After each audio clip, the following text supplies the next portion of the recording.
प्रिय विद्यार्थियों, नमस्कार। आज की कक्षा में आपका स्वागत है। आज हम नपुंसकलिंग शब्द रूप करेंगे, लेकिन उससे पहले मैं आपको जो हमने पहले किए हैं आपने याद भी अच्छी तरह से कर लिया होगा अब तक। अकारांत पुल्लिंग शब्द रूप था राम, छात्र, बालक का मैंने आपको होमवर्क में भी दिया था। आपने लिखे होंगे, अच्छे से याद भी होंगे। वहीं से हम इसको आज लेंगे।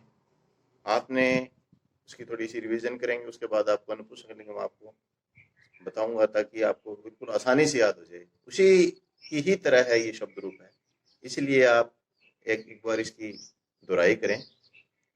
बालक राम शब्द रूप में था, प्रथमा विभक्ति का एक वचन था राम है, द्विवचन था रामऊ और बहुवचन था रामाः। द्वितीय में था रामम, रामऊ, रामान। तृतीय में था एक वचन रामेण, रामाभ्याम, रामई। चतुर्थी में रामाय, रामाभ्याम, रामेभ्यः। पंचमी में रामात, द्विवचन में रामाभ्याम और बहुवचन में वही ऊपर वाला रामेभ्य। षष्ठी में रामस्य, रामयो, रामाणाम।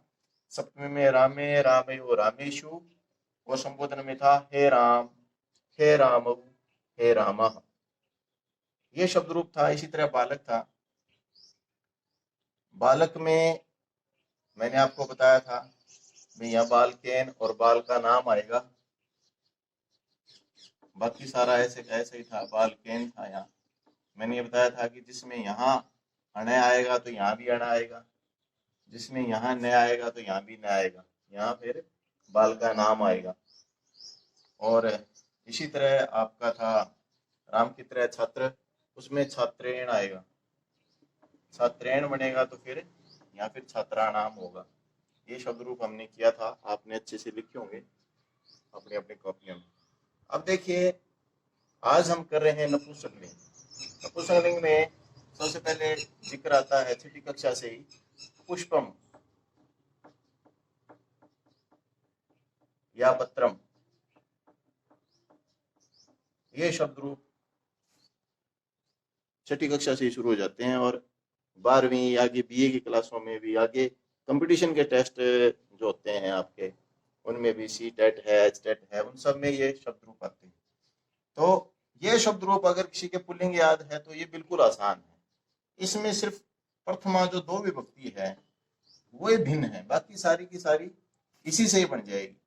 जैसे अब आप पुष्प की बात करते हैं, प्रथमा का एक वचन बनेगा पुष्पम, पुष्पम। द्विवचन में आएगा पुष्पे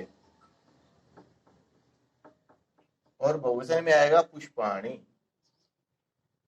पुष्पम, पुष्पे, पुष्पाणि।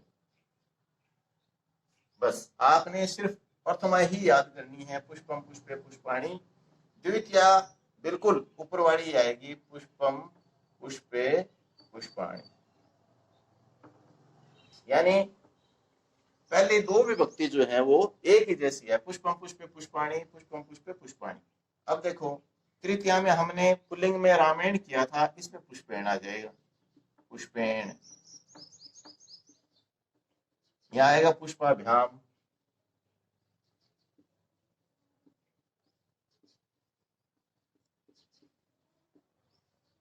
और बहुवचन में बन जाएगा पुष्पई।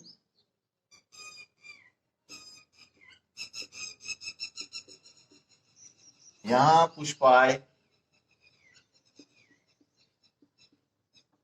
यहाँ पुष्पाभ्याम, यहाँ पुष्पेभ्य,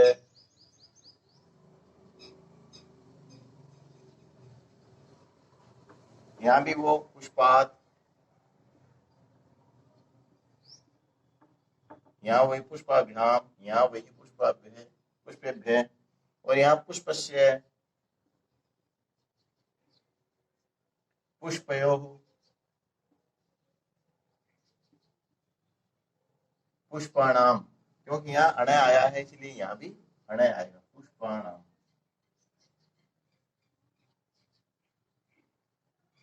यहाँ पुष्पे, पुष्पयो, पुष्पेषु। बस संबोधन का एक वचन ध्यान देना आपने। राम में यहाँ प्रथमा का एक वचन आया था राम है, तो यहाँ आया था हे राम। इसमें हे पुष्प आएगा, हे पुष्प, हे पुष्प, हे पुष्पे,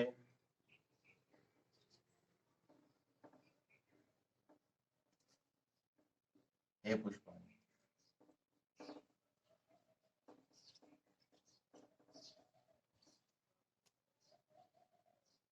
पुष्पम पुष्पे पुष्पाणि, पुष्पम पुष्पे पुष्पाणि, दो विभक्तियां बिल्कुल एक जैसी है। बाकी सारा का सारा शब्द रूप राम शब्द रूप जैसा ही है।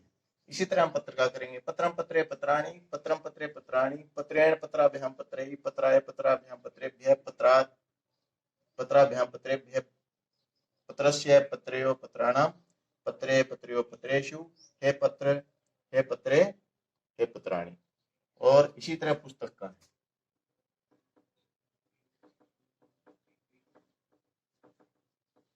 अब आप पहले राम का शब्द रूप अच्छे से दोहराएंगे। राम का शब्द रूप दोहराने के बाद उसको देख के आप पुष्प का लिखेंगे, फिर आप पत्र का लिखेंगे, फिर आप पुस्तक का लिखेंगे। ये शब्द रूप आप इनको अच्छे से लिखेंगे, अच्छे से मनन करेंगे, चिंतन करेंगे, दोहराएंगे, तो आपको ये बिल्कुल अच्छी तरह से याद हो जाएगा। ये सब कुछ वैसा ही है। सबसे पहले विभक्तियां लिखनी होती है और ये वचन लिखने होते हैं। शब्द रूप चाहे कोई भी हो, इतना काम रोजाना हमने करना ही है। बाकी सारा शब्द रूप है राम का शब्द रूप की नकल करके उसको समझ के उसी हिसाब से करना है। अब मैं थोड़ा सा होमवर्क आपको दे देता हूँ ताकि आपकी अच्छे से दोहराई भी हो जाए।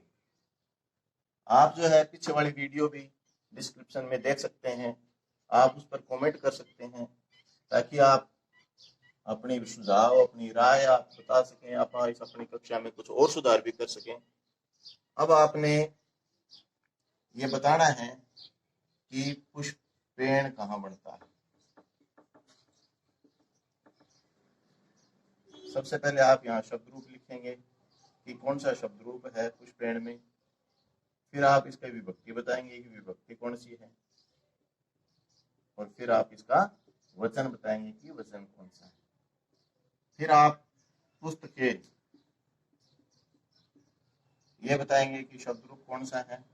यहाँ शब्द रूप लिखेंगे, कौन सी विभक्ति में बनता है और कौन सा वचन बनता है ये लिखेंगे। फिर आप पत्रस्य लिखेंगे, फिर आप पुष्पात,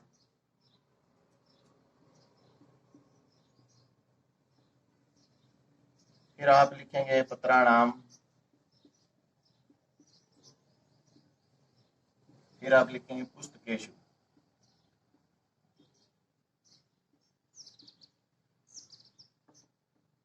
इस तरह से आप ये थोड़ा सा होमवर्क कर लेंगे तो आपके ये बहुत अच्छी तरह से याद हो जाएगा। फिर आपको भविष्य में कभी भी इस टॉपिक को दोबारा करने की आवश्यकता नहीं पड़ेगी। ये आप अपने बहन भाइयों के साथ डिस्कशन करें, अच्छे से कॉपियों पर लिखें, सुंदर लिखाई में लिखें। मैं बार बार आपको ये कहता हूँ कि लिखाई सुंदर हो। आप डिस्क्रिप्शन में बाकी वीडियो देखें, कमेंट करें, कोई चीज़ आपको और दोबारा से पूछनी हो, कोई आपके मन में कोई प्रश्न उठता हो तो आप पूछ सकते हैं। मुझे खुशी है कि मेरे जो मित्र दोस्त हैं जो इन वीडियो से बच्चों को लाभ पहुंचा रहे हैं, उनके फ़ोन भी आते हैं, सुझाव भी आते हैं। आप भी कृपया अपने सुझाव दें। धन्यवाद।